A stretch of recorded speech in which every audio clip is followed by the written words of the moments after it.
Good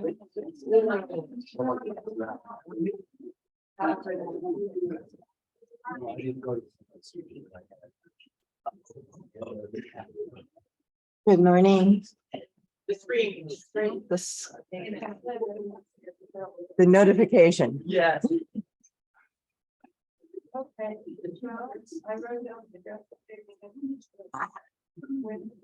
Good morning. Good morning. Wow. Lots of energy in the room this evening or this morning. I was here last night, so we had a lot of energy last night too.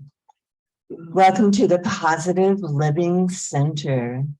And I'm looking to see if there are any new people in the room and or new to the Positive Living Center.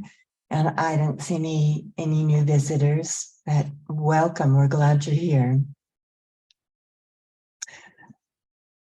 This is the year of a healthy lifestyle. And our themes for November are journey, prayer, and enrichment. And these will be covered throughout the month of November. We are here to inspire each other, to care that your well-being is filled with true intention. And I'm so happy to welcome back LJ and Joe Bull from the depths of healing and all those things that we have to do for ourselves. So we're very grateful. And one other thing I'd like to mention is that I'd like to honor the veterans. Yes. That you have served your country. You have put your life on the line. That you have made an extraordinary contribution to protect your homeland. So I know Brenda's a veteran, and I know John Stanley's a veteran, but are there any other veterans in the audience? My son, Yes. he was in Southeast Asia, anyway, I never forget, he called me from behind a rock. Said, Mom, oh, I gotta go, the helicopters are coming in. Yeah.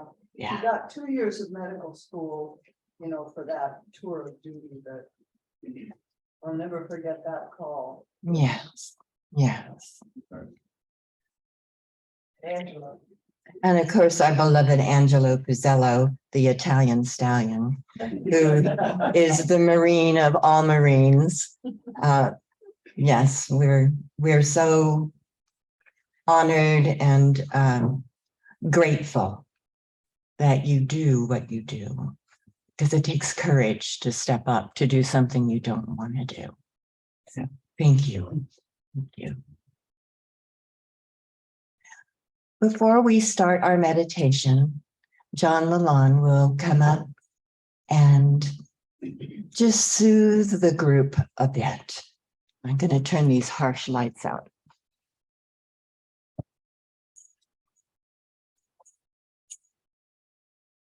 Morning. Morning, John. Is that right enough for you? Yes. Almost. So I'll play for a moment and then we'll go into Okay. silent.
Breathe deeply.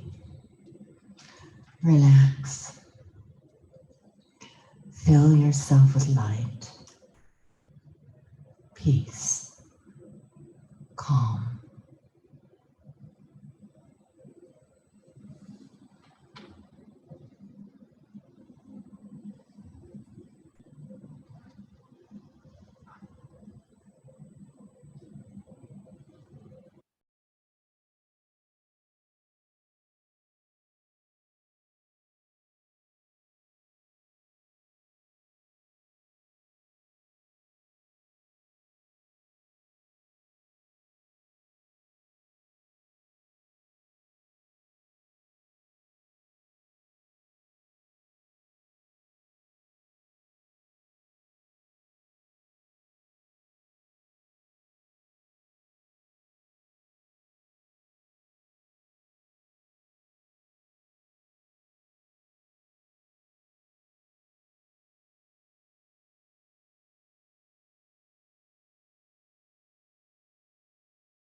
We return in this time, in this place, in this space,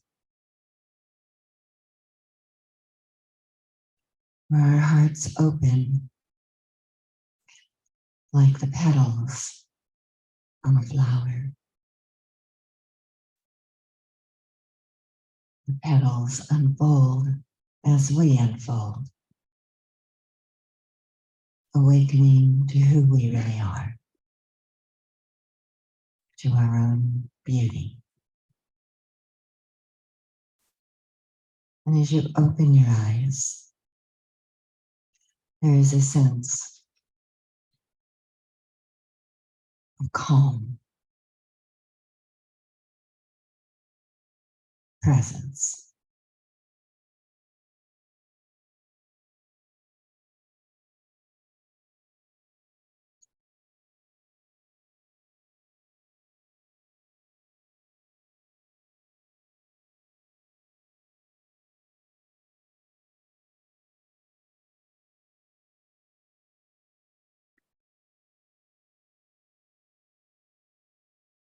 Today's spiritual thought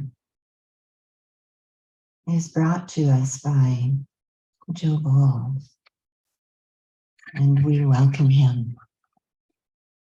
Welcome back, Joe. Thank you. Let's see if I can get this really tall for you.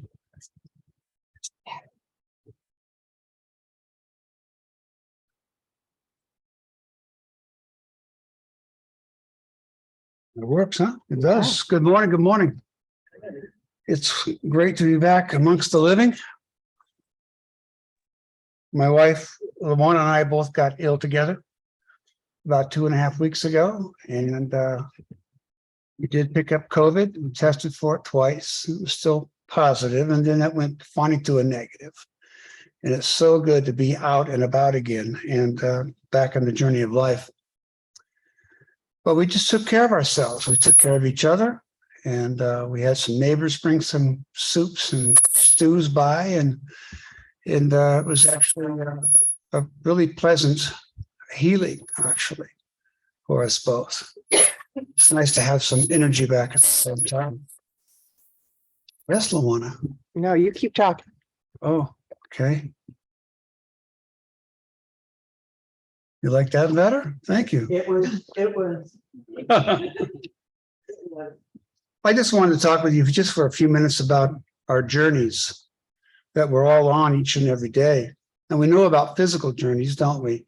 To me, physical journeys to me means my day-to-day stuff, things that I'm out taking care of business, doing all the things that we do each day to maintain our health, maintain our home, and maintain everything around us. But what about our spiritual journey? Our spiritual journey is, here's one definition of it, is defined as the natural progression of a person as they grow into the understanding of God. In Science of Mind, we say in the understanding of how we communicate and use this power that we all have come to help us through God, and use God's power on this planet daily to improve our lives. When I'm out doing a project in the physical sense, sometimes I get frustrated because I can't figure this project out, and I keep trying and trying, going down the same road, getting the same result. And I say, you know what, God, I'm going to back off on this, and I'm going to ask that you show me the right way to do this. And I'll go and do something else. And I kid you not, each and every time I do that, I come back, the answer comes to me as clear as a bell. Each and every time, because I slowed down, had God help me come up with the answer, and my mind opened at the same time.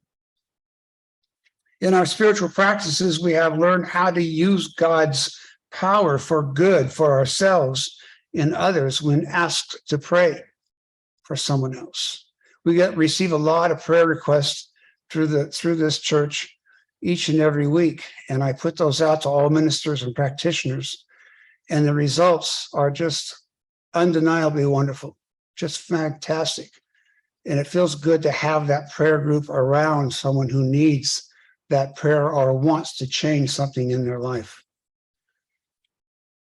Our journey in life takes us to many places where we venture outward. We find ourselves in a directional path when we focus, when we truly focus on something.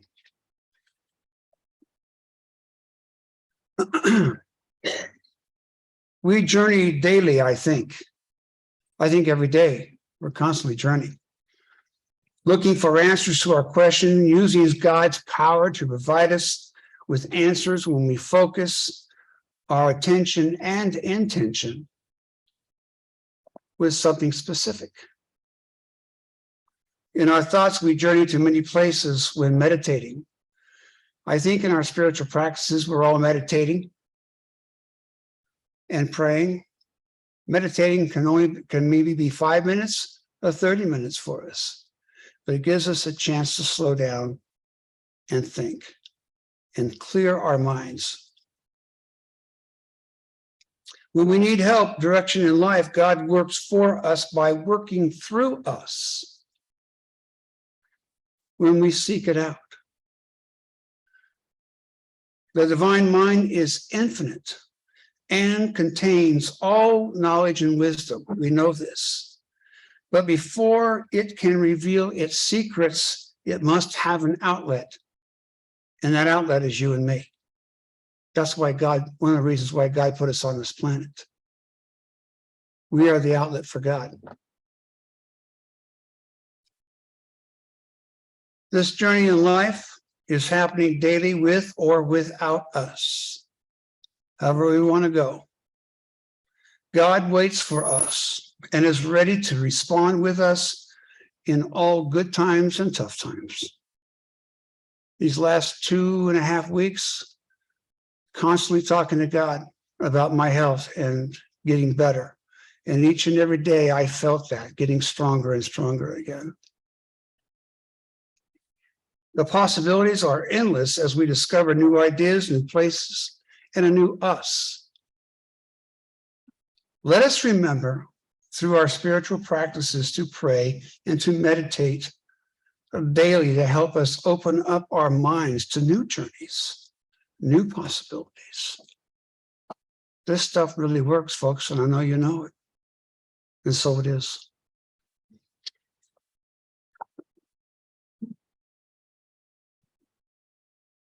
So it is. Did that hum go away?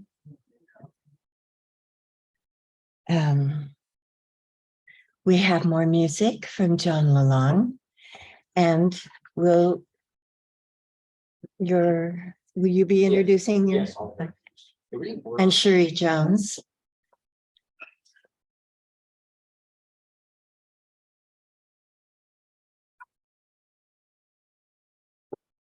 So this is Cherie Jones. This is the first time she's been here. And she is a retired but still substitute teaching high school teacher and lives in Wild Key, like near many of you. And most importantly, she attends the flute circle. And so we've been working on a little duet that we call Woodpecker, because one showed up in the window while we were playing around with this.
couldn't see you on, and so just say hi Oh. to our people. Thank you. John and Cherie. Oh, lovely. They were practicing last night when I came in to get the drum circle ready, and it was absolutely a delight.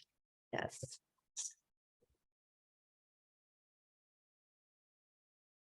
Our main speaker, who's got his notes, checking for his glasses. They're on his head. And welcome. Yeah.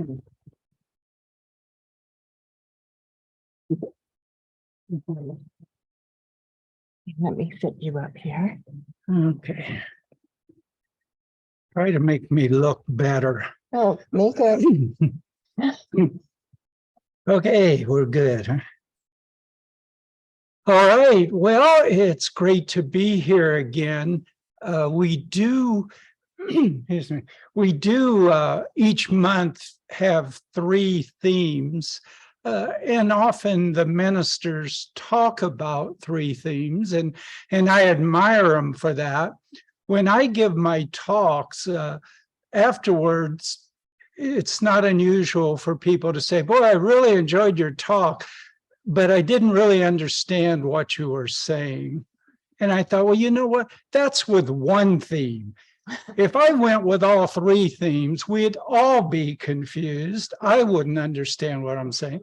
So I'm going to stick with one again. I'm going to talk about prayer.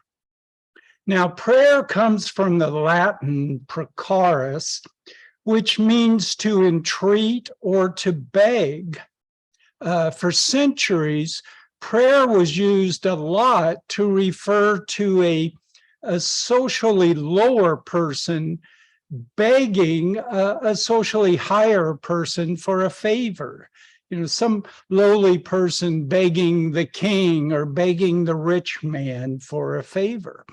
And then as it's applied to the gods, of course, what it's telling us is that we're inferior beings begging the gods for their favor. And of course, for thousands of years, that's how we went about it. Prayers were people begging the gods for their help. Now, most of the prayers, I think we can say, were sent up into the sky.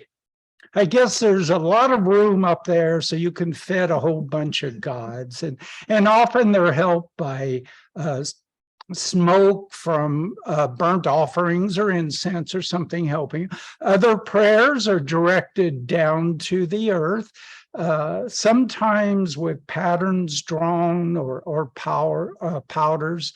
And then prayers were also directed towards objects, towards mountains or rivers or specific trees.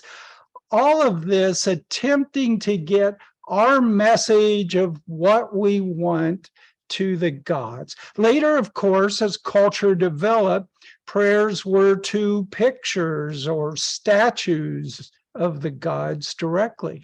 And in some cultures, in some belief systems, anybody could pray to the gods. In others, only very specific people had that connection to do the prayers. And as I said, this has been going on for thousands of years. As much as like 4,500 years ago, we have evidence of written prayers, prayers that are written out in cuneiform, some of them. And some of them already that long ago were very complicated. They were long prayers that started praising the god, telling them all of their titles and honors, and then telling about the person who's doing the praising and how, or the praying, how wonderful they thought the god was and all the sacrifices they made, till they finally got around to asking for what they wanted. And other written prayers that have found, there was a well in Egypt where I guess there was a connection to some god. and people would pay the scribes to write out just simple prayers on these pieces of pottery. And they would say like, please get me a new cart so that I can carry things, or prayers like, please cause painful boils on the thief who stole my tools. So for thousands of years, prayers were about begging the superior beings to help us out. But eventually the concept of prayer did change. And I'm going to talk about that by talking about some quotes from the New Testament and from some Buddhist sutras and the Tao Te Ching. And I just want to say up front, I'm going to mainly paraphrase these rather than quote. Some of them will be quotes, but a lot of times the quotes sort of ramble on in there. So I'm going to paraphrase it mostly, but we'll talk about the master teacher, Jesus. And I think most of us are familiar with this phrase, seek and ye shall find, ask and you will receive, knock and the door will be open. Well, I mean, what broad issue that gives us. It doesn't say any kind of restrictions on it. Doesn't say if you do it in a particular way or if you're really devout. It's saying if you ask, you're going to get it. That's a really a strong statement about our ability to get what it is we're after. And he goes on in a way even more strongly, but with a little bit of more direction. When you pray, believe that what you're asking for is yours, and it will be. You'll have it. Now, this is kind of an incredible sort of prayer when you think about it. It's not, again, no restrictions to it. Doesn't matter how improbable, how impossible. If you believe it, it's going to happen. Now, this was this wise master, Jesus, and we don't really know if everything quoted for Jesus in the Bible is what he really said. Obviously, all of this was written long after Jesus was physically here. But for this discussion, I'm going to go with it. We're going to say that these things are really what this master teacher said. Now, he did modify this some later. One of the things he said was, don't be like the pagans, that's us, the pagans, by the way, who just babble on with their prayers, thinking that the more words they use, the more likely they're going to get something. He said, keep your prayers simple because the Father already knows what you need. Now, this is leading a little bit in a different direction for us. The Father, God, or in our idea, divine spirit, already knows what we need. We don't have to be begging for it in prayer. And notice in there, he's saying what we need. Later, he's asked, tell us how to pray. And so this is his specific information to us. How should one pray? And we all know this as the Lord's Prayer, of course, our Father who art in heaven kind of thing. But what is it that he's saying to pray for? Well, forgive us our debts or forgive us our trespassing, okay, and lead us not into temptation. And I did want to throw in, it's not in the newer Bibles, in the older one, there was a little section that said, if your temptation is chocolate, you can leave that part of it out. We should always be tempted by chocolate. But lead us not into temptation. I'm going to get off here.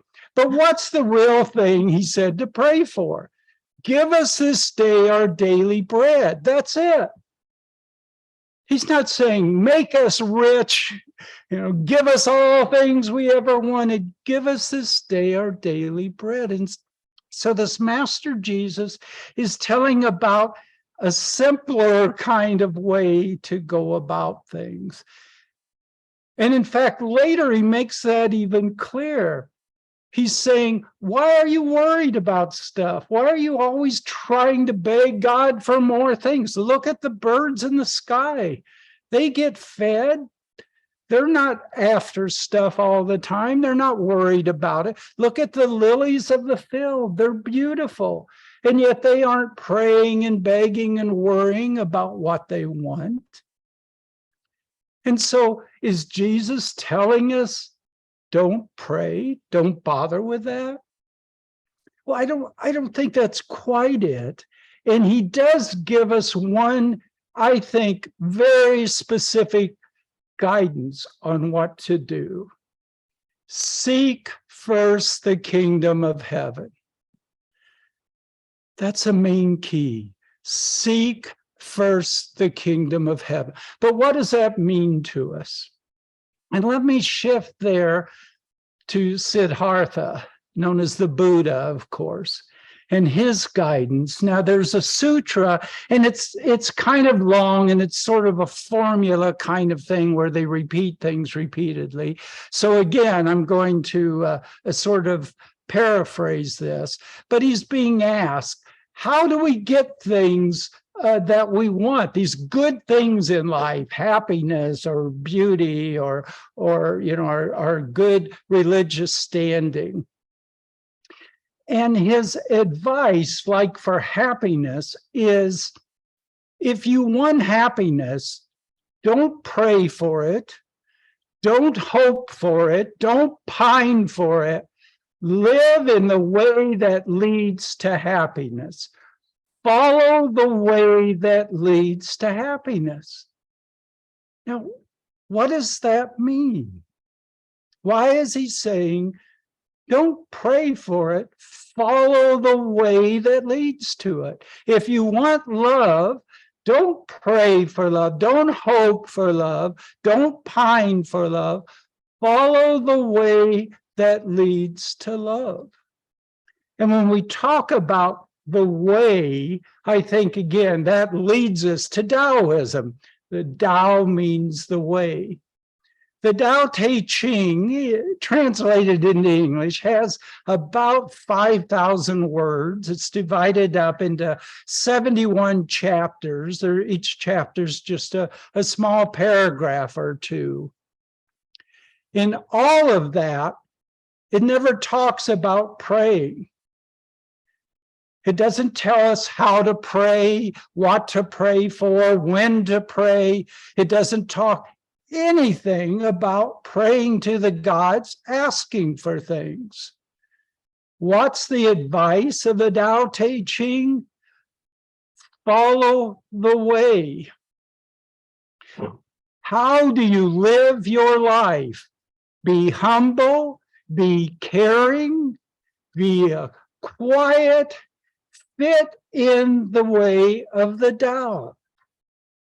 And so I think what these major spiritual beliefs are telling us, from the master teacher Jesus, from Siddhartha, from Lao Tzu, for the Tao Te Ching, it's not telling us don't pray. It's saying seek first the kingdom of heaven. Follow the way. Be in harmony with the Tao. And so what's that saying about prayer? I think what that says about prayer is it doesn't matter how eloquent your talking is. You can give long, beautiful prayers. If those words come from a person with darkness inside, then they're hollow words. They have no power in this life. The prayer isn't the beginning. The prayer is just the manifestation of something that's already happened inside us. The prayer is what comes from if inside we are undivided, if inside we are following the divine way. And as it said in the Gospel of Thomas, if you are undivided, the light shines through you. And so if we follow the way of divine spirit, and that divine light is flowing through us, then the prayers we say are not words at all. The prayers are the manifestation of that divine light flowing out through us. They don't create a new reality. They're not really manufacturing new things. They are the expression of our harmony with divine spirit, putting all in that harmony, and therefore the good and the righteous thing happens in our lives. Thank you.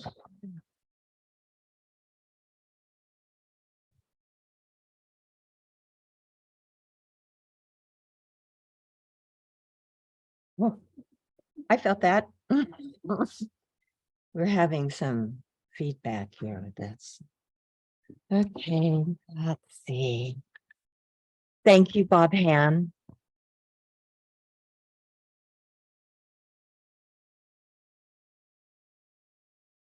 On the third Sunday of the month, we have a healing circle here. And our healing circle is led by LJ, or sometimes Sandy West. Can't hear? Okay, I'm getting prompts. I don't know what. And I'd just like to remind you that how important it is for us to send each other kind thoughts and goodness in any way we can. And especially after Bob's talk today, our prayers do have to come from our heart. I think that's very, very important. Okay. So I'd like to ask someone to volunteer to come up for the offertory. And here comes Barney. Hey, Barney. Hi, how are you? I saw you on the. It started going on. Oh, Okay. Divine love flowing through me, blesses and increases all that I give and all that I receive. And we are very grateful here at the Positive Living Center because we keep our doors open from your contributions and your gifts. We are grateful for that.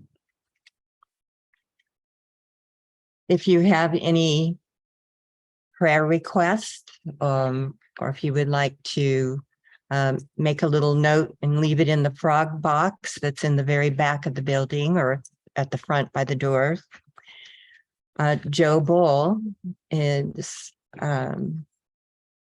more than happy to have all the practitioners collectively work on your prayers.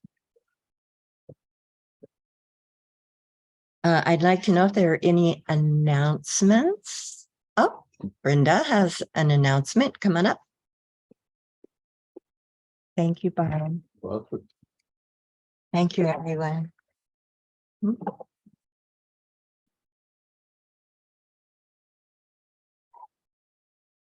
Hello, everybody. So last year, around Christmas time, at the early part of December, I had a tree I no longer wanted, and I didn't want to toss it away. So I posted online that I had a free tree for a family with children. What did I say? Just a tree. Oh, sorry, it was a Christmas tree. It wasn't just a tree. It was a Christmas tree. And I had a lot of people respond online that they were in need of a Christmas tree for their family, but I only had one tree. So I donated that to a family, and then I reached out to my friends and family to see if they had any trees or knew of anybody, Christmas trees that they were no longer using or wanted. And so last year, before Christmas started, I think about 15 trees were donated to families with children. So this year I'm wanting to do the same, but I am going to Death Valley with friends here coming up, and I will not get back till the 29th, hopefully. And I'm not posting anything online looking for things since I'm not going to be here to get online. So I thought maybe I would start with the family here at PLC. And if anybody has an extra Christmas tree or knows people that has one or might have one, if you could let me know. It's turned into a Friends of Nelder Grove project. So Nelder Grove has giant sequoias, and I run this nonprofit about trees. And so I thought this would be a nice fit for us because it relates to trees. So if just want to keep that in your mind in the present. And if you do not have a tree and you want to donate, that would help us to find other ones to maybe purchase, so that families with children can have a tree, because normally they'll spend their money on maybe gifts if they have some to spare, but they will not spend it on a tree. So I just wanted to put that out there. And can you think of anything I'm missing? Well, Judy was helped me last year with this. That's why I'm looking to her. I think the light in the little kids' eyes when we drive up in the truck and drop off these trees that they didn't expect was just the big payoff. Yeah. You know, all these kids that would not have a Christmas tree, and it was really beautiful. So it's a heart gift. It was, so if anybody wants to help with it or deliver trees, or contact Brenda, and when she gets back, and I think it will be one of those meaningful actions that means a lot to people. Are the trees real? Or No, they're just artificial trees. A lot of people just want to get rid of an artificial tree, and she won't turn down a live tree. Yeah, it is amazing. So, and Sandy West has an announcement.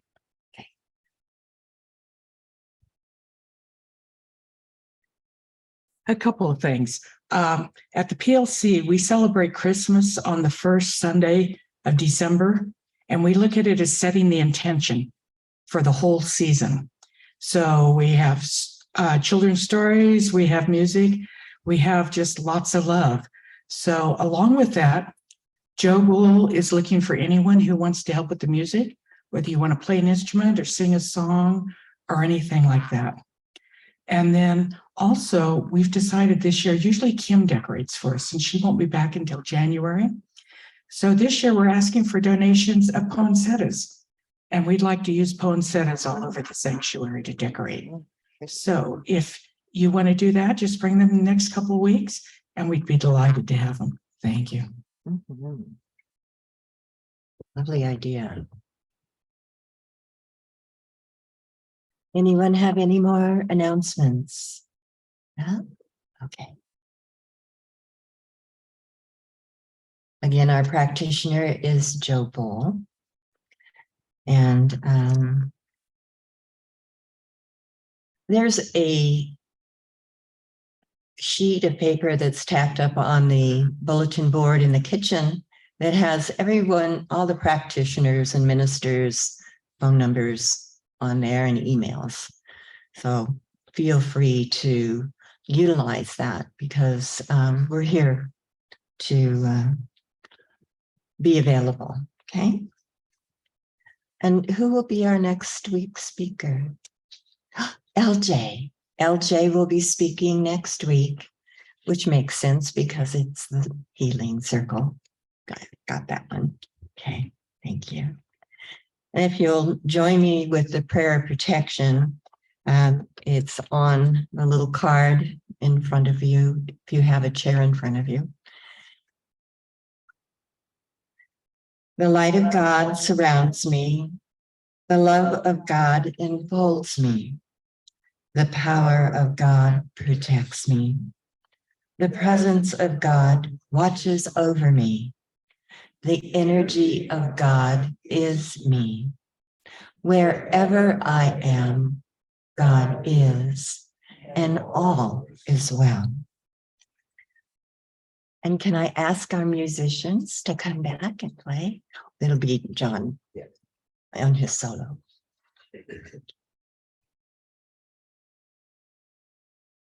Well, one of the things we talked about at the flute circle is turning on the microphone. Not only covering the holes and learning progression and trying not to squeak and trying to make a nice tone, we kind of branch out into other scales, other combinations of notes that are available on this simple wooden instrument. And so one of the things we talked about yesterday, a couple of different scales, but one of them was the Spanish gypsy scale. And I'm going to play in that scale.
That was beautiful, John. Okay. Sandy West will be coming up and doing our closing prayer treatment. And I'm going to not even worry about me.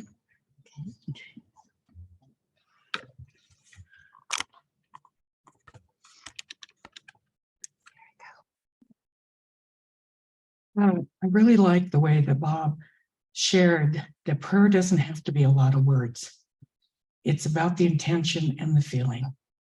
So when we think of praying a lot during the day, short ones really work well. So I'm going to share with you right now, for closing, the shortest prayer that I do. God is, all is well, and so it is. And that's all it takes. Thank you.